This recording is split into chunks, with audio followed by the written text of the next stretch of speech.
Now on Denver 7 News, a family looking for answers after their loved one dies in the Denver jail. He was not afforded any dignity, no compassion, nothing. Why they're saying he didn't have to die and that the jail could have helped. I mean, it hit close to home, so it just seemed like the right thing to do. Plus, 6 weeks after the Marshall Fire, Coloradans are still trying to help. The event helping victims pick up the pieces without spending a dime. There is a credible prospect that a Russian military action would take place even before the end of the Olympics. And a Russian invasion of Ukraine could happen at any moment. The high-stakes meeting President Biden held today to try and stop it.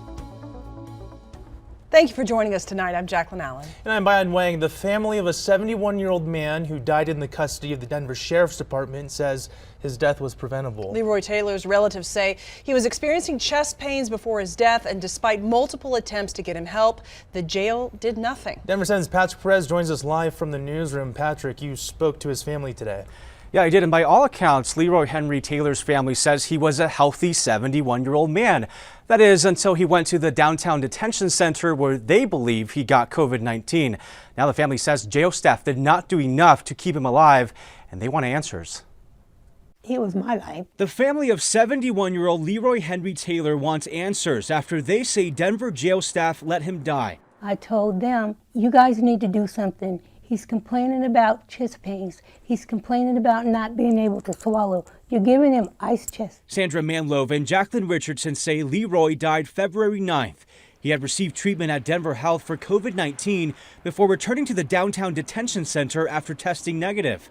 He was finishing a 30-day sentence for failing to appear. Once he was released, he called Sandy and said he was very sick. He said he was having excruciating pain in his chest. She said, how bad is the pain? Can you give it a number? He said 20. His family says despite his multiple pleas for help, he never got the treatment he needed from the jail's infirmary. I want to know why he was released from that infirmary with those symptoms with no help. Leroy's family would eventually get a call the night of his death, not from the jail or hospital, but from his cellmate's mother. She received a phone call. The lady answered the phone and asked, are you Sandy? She said, yes. She said, is your brother Nicky? She told her yes. She said, well, my son is in his cell with him and told me he just died. They didn't get any official confirmation until the following morning when the coroner's office called. To make things worse, they got conflicting information about where he died, the jail or the hospital. To know that somebody you love and care about was just totally disregarded and nothing mattered, that's not okay. And we cannot accept that and just go on as if he's just gone, oh well. Yeah. Jacqueline and Sandra say they still have not been able to see Leroy's body 3 days since his death. They want accountability and answers as to why he did not get the help he needed and why no one called them to tell them he was dying. Dogs get treated better than they treated him. If you take your dog to the vet, they treat him with some type of dignity. He was not afforded any dignity, no compassion, nothing. And the Denver Sheriff's Department says Denver police has opened an investigation into Leroy's death per protocol. There's limited information it can share so as not to compromise the investigation. But in a statement yesterday, a department spokesperson says staff did perform life-saving measures before Leroy passed. I reached out to the Sheriff's Department, DPD, and Denver Health for additional comment today, but we have not heard back just yet. We'll keep you updated. For now, we're live in the newsroom. I'm Patrick Perez, Denver 7. All right, thank you, Patrick. The company hired to clean up after the Marshall Fire says this job will cost about $53 million. The Boulder County Commission hired DRC Emergency Services this week to clear out the remainder of the destroyed homes. Now, our partners at the Denver Post report that DRC submitted the lowest bid at $52.6 million. The highest bid was near $200 million. FEMA says it will pick up a big part of the bill, but the exact amount FEMA will pay is still being negotiated. And once all the snow clears out, Boulder County will begin spraying mulch this weekend on properties destroyed by the fire. The mulch will prevent the wind from picking up potential toxins found in the ash and debris. The county also hopes to wrap up curbside collection of damaged items by the end of next week. After that, debris removal will begin. And it has been 6 weeks since the Marshall Fire, and Coloradans are still working to help those who lost everything. That's right. Denver 7's Christian Lopez tells us about the event today, helping those victims replace what they lost, all for free. Good, it's warm. Santiago Sainz and his family went on a trip to Argentina back in December, never imagining their home and all of their belongings would be gone when they returned. But the outpouring of support for families impacted continues, day in and day out. It's like every week it feels like people are donating and giving and just helping us out more. Hundreds of victims were able to shop for thousands of new items, all for free. And it's all thanks to the Black Lab Sports Warehouse in Boulder. We're just excited to be able to have these families here. And when they come and shop, they might see their neighbors they haven't seen in a while since they've been displaced. And I just want them to feel welcome and have a great time. A coalition of around 40 brands, businesses, and organizations helped put on this event. And you can see thousands of items that were collected to help Marshall Fire survivors. And many of the volunteers who are helping at the event also know people who were impacted by the fire, and they wanted to do their part to help. Because it's our community, everyone feels so close. Like, to be able to do something for people is an awesome feeling. I mean, it hit close to home, so it just seemed like the right thing to do. As families continue to pick up the pieces, Santiago says generous gestures like these make a big impact. Thank you. It really helps out a ton, lessens the load that we have to deal with. It's really great. The community outreach and support has been like immense, like crazy. In Boulder, Christian Lopez, Denver 7.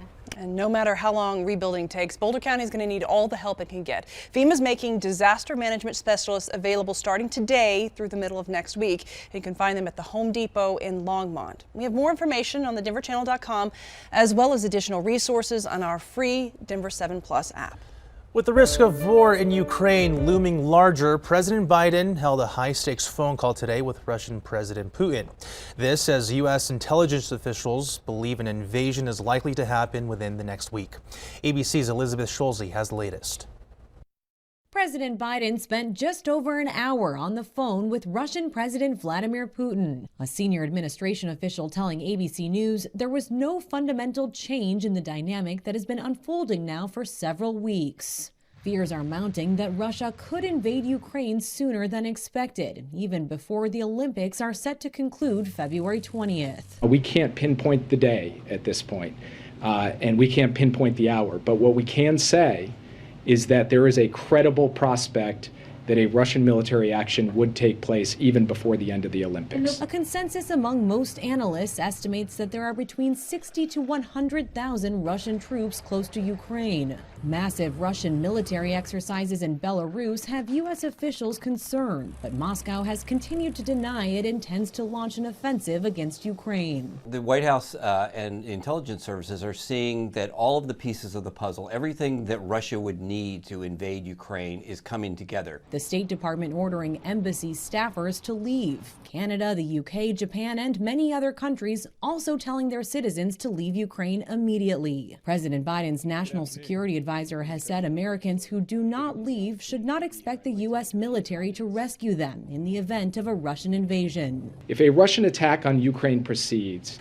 it is likely to begin with aerial bombing and missile attacks that could obviously kill civilians without regard to their nationality. The Biden administration says it will continue to work on two paths, diplomacy as well as deterrence, which includes the deployment of 3,000 additional U.S. troops to Poland to reassure allies.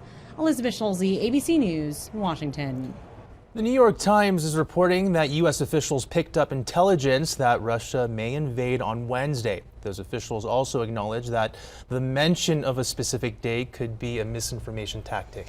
Here's a live look outside of the Canadian Parliament in Ottawa, where there's still a sizable crowd of protesters right now. They are protesting vaccine requirements that are in place for truckers at the U.S.-Canada border. And today, Canadian police have started removing protesters near the border. This comes after a ruling from a Canadian judge just last night ordering the group to leave the area surrounding the Ambassador Bridge.